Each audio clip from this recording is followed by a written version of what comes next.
concern which we are cognizant of, which we are understanding enough of at the moment? I think it's certainly the understanding is yet to occur in terms of which markets, how specifically. We're still in the early innings of that. What is clear is that as these financial instability issues arise in different markets, it makes central bank policy incredibly difficult and uncertain to implement, right? So you saw that with the Bank of England doing quantitative easing in the long end of the curve while signaling tightening in an aggressive way to control inflation. Those two things start to run into each other very quickly, and that's the danger. Well, I also wonder, because you mentioned these issues are popping up in non-banking sectors. These are non-banking financial institutions, pensions.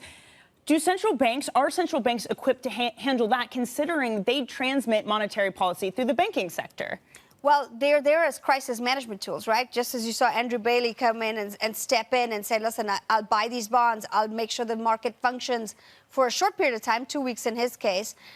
They can do that. They're the funder of last resort to try to make markets healthy and function. They cannot afford for the bond market to break. That is not a possibility because of the incredible side effects that has, spillover effects in the real economy. However, in the short term, all these central banks are looking at their other prudential agencies to try to figure out where the risk lies and how can you do an orderly deleveraging of balance sheets to ensure that this doesn't spill over again. Okay. Sunaina, thank you very much, helping us navigate the wildness that has been these markets. Sunaina Sinha there, Global Head of Private Capital Advisory at Raymond James. Now, coming up, the new plan the EU is considering to tackle the growing energy crisis. We're going to bring you the details of that next. This is Bloomberg.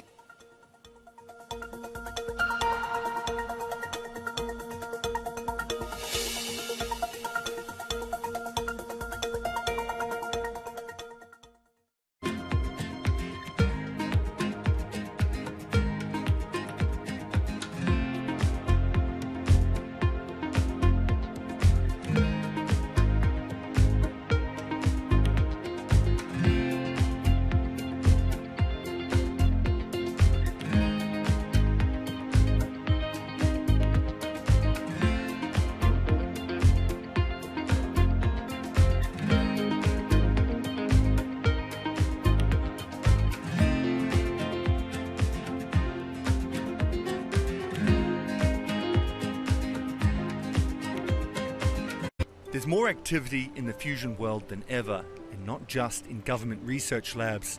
There's also an emerging private fusion industry that's attracted billions of dollars in capital in recent years. Governments and private investors alike realise that we've got to find a solution that's going to allow us to get to net zero targets. This is one of the hardest but most rewarding problems that humanity could work on. Ultimately, we all want the same thing. We want someone to put electricity on the grid from a fusion power station as quickly as possible. Frankly, the scale of the challenge, 3,000 gigawatts of fossil fuel to replace, there's not many things that can do that. In fact, there may only be fusion that can really do that. And while many in the scientific community predict fusion power will take decades, some in the private fusion space believe we'll get there in just a few years, as soon as the 2030s.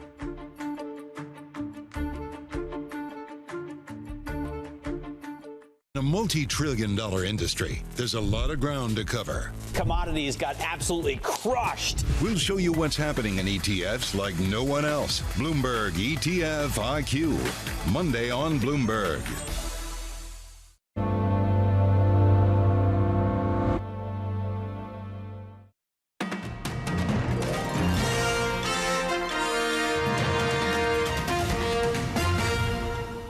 Europe in particular will be challenged in the next 2, maybe 3 years. We're working on fixing that, especially Germany that's been dependent on gas coming from Russia. So there's a lot of activity to deal with this short to mid-term challenge. But if we go and look a little bit longer, mid to long term, I think this may even be a catalyst to go quicker into renewables. The Mercedes-Benz CEO there, Ola Källenius, speaking to Bloomberg about Europe's challenges and what they face now in terms of an energy crisis and how that may fasten the push into renewables. So, Danny, it's interesting to see, everybody debates this, an energy crisis delays the transition, but it's not denied. you know, it's becoming that peak moment as we go to COP, isn't it? Yeah, it is. And at the same time, we still have to contend with what actual regulations will look like. Because, man, at the same time as all of this, the European Commission is planning to put forward a dynamic price cap on the EU's biggest gas exchange. Now, this is all part of a range of measures to tackle the energy crisis. All of this, according to a draft document of the plan seen by Bloomberg. Let's get more into it. Special guest, special star appearance in our London studio. It's European correspondent Maria Tadeo, who joins us. So, Maria, what is this dynamic price cap? Danny, and welcome. Very good to see you. And a dynamic price cap. You don't know what it is? Who can blame you, right? This is a lot of the technicalities that the European Commission is working on. But just to take you a few steps back, because really this is the core of the issue. You know very well the Commission has argued when you look at the TTF, right? This is the benchmark essentially for gas prices. It no longer reflects the real price dynamics that are going on in Europe. We've seen that exports and imports of Russian gas essentially have gone from 40% to 7%. The European Union is now switching to LNG. They want to create their own index for LNG, by the way, starting next year. But on the interim, what they argue is that the volatility and the price swings have to be contained. Now, this is where we get to a dynamic price cap. What it means is that essentially they would allow some moves in this market, but once you go past a threshold, you'd have a limit up, transaction is closed. Essentially, that's the idea behind it. What it does is that it creates a consensus between those that really want to see a full cap and those that say, I do not like it because it could be a disruption for supply. But I would say one thing. This is a draft. A lot of things can change. Tomorrow, the Commission will meet again, and I would not be surprised to see that by Thursday, a lot of things change. Maria, we've actually run out of time. We could continue this conversation. Are you going to be with us through the morning? I suppose there's a question, Maria, of whether they all get on board with this price cap and what it really means. And I think it's perfect to make that point, that, you know, those gas markets are broken. It's something a lot of our guests have told us time and time again. Maria, we'll see you a little bit later on, if not in the next couple of hours. She's on the ground. We should take advantage of you.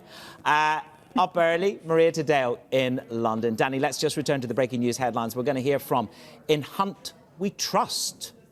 Did you like that? Yep. In Hunt We Trust. We're going to hear very nice. A little bit more. Exactly. Maybe we'll hear a little bit more about what he is going to backtrack on, U-turn on, in terms of tax. Yeah, and we'll still get those full plans come October 31st. But again, we'll get something the Treasury says this morning. We'll continue that conversation coming up. This is Bloomberg.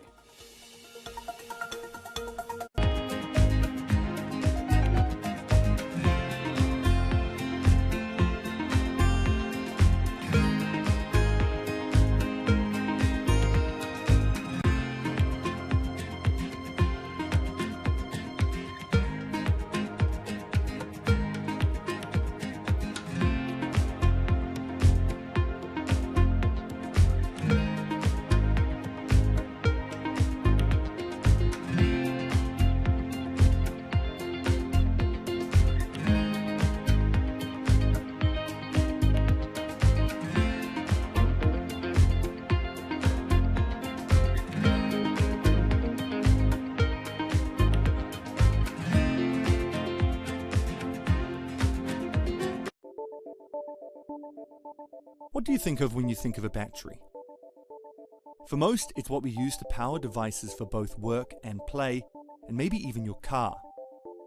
Over the past few decades, they've gotten way more powerful, long-lasting, and affordable. But all of this is just a prologue to what the next batteries are going to do. As we drive to an increasingly renewable power-driven grid, we also need to be able to store energy and release it later to cover those periods of weather intermittencies that are driving this new grid that we're in. It's a multi-trillion-dollar opportunity, and it's imperative that we figure out the solution here. How we store energy on a massive scale is in many ways the central challenge of the fight to stop climate change.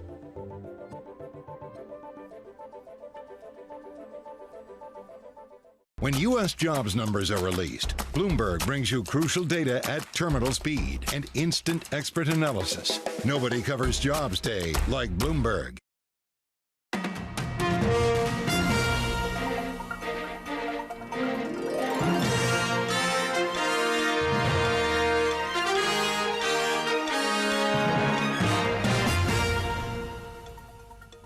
This is Bloomberg Daybreak Europe. I'm Menace Crenny in Dubai. Danny Berger at London HQ with the story setting your agenda.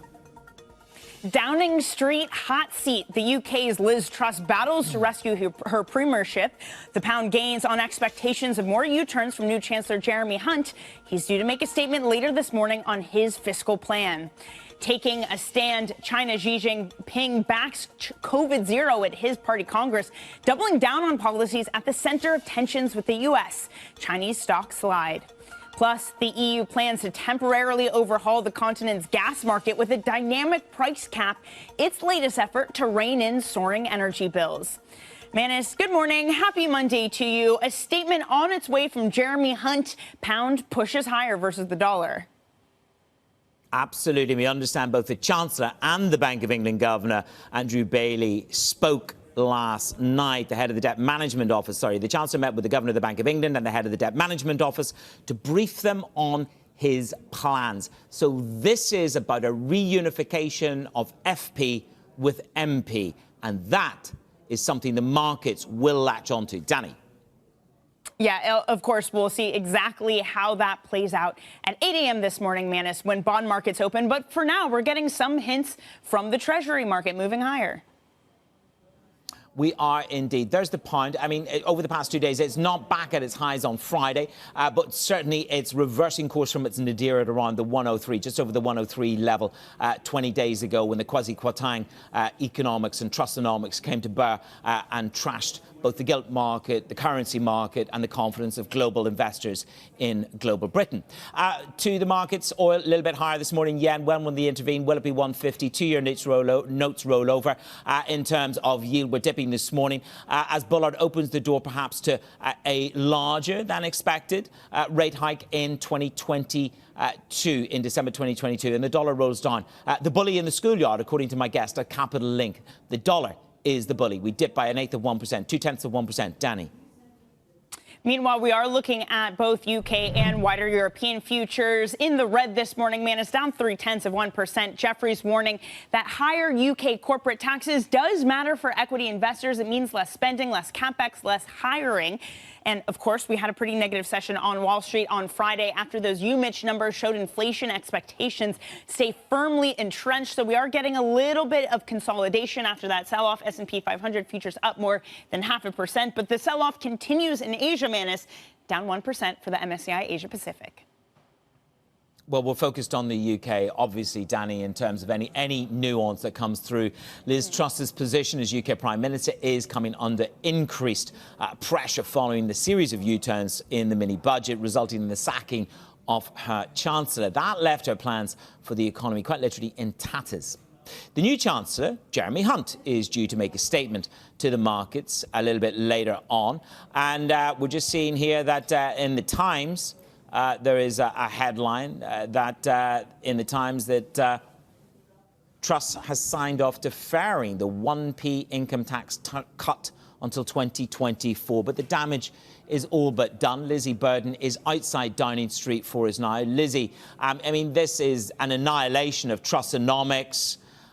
What do we expect from Huntonomics? Well, Manus, markets certainly seem to think that Trussonomics is dead or on its way to being, hence the rise in the pound in Asia trading. The Prime Minister's press conference on Friday lacked both detail and an apology.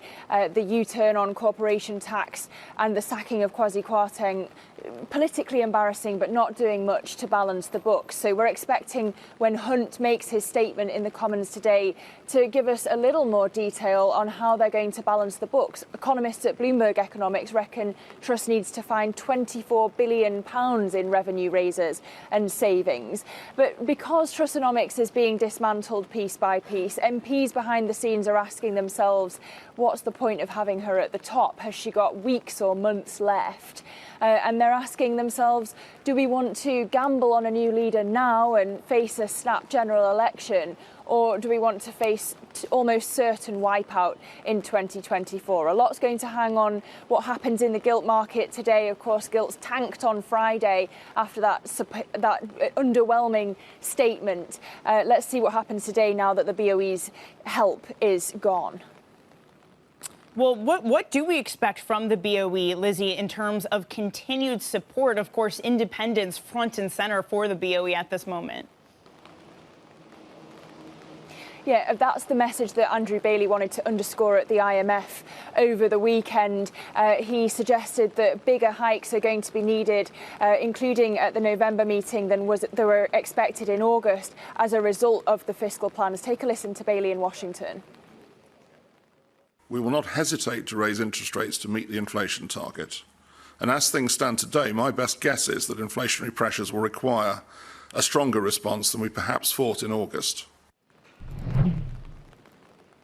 So Andrew Bailey wants to get back to focusing on fighting inflation, but they'll have to see how much the pension funds have fortified themselves during this interim period of emergency BOE support. The form that the Bank of England's help could be extended in could be an extension of the delay to quantitative tightening, or it could be an introduction of a new facility. We'll have to see how the gilt market reacts today. Okay, Lizzie, thank you very much. Lizzie Burden outside a very fitting, very rainy Downing Street. Now, let's get to our next guest, who previously worked as a special advisor to Theresa May and David Cameron when they were serving as prime ministers. Now he advises FTSE 100 companies and investors on how to navigate a volatile UK political landscape. It's Alex Dawson, UK country director at Global Counsel. Alex, thank you so much for joining us this morning. So how much longer does Liz Truss survive, and does it even matter? I think it's really, at most months, probably weeks, possibly days. To an extent, though, she's not really in control anymore, so it kind of doesn't matter in that respect. I think Jeremy Hunt is de facto UK Prime Minister at the moment. He calls the shots on this number one issue, which is about how the UK restores its fiscal credibility. And all the sort of discretionary stuff that Liz Truss wanted to do, it's not really in her power anymore. Alex, good morning.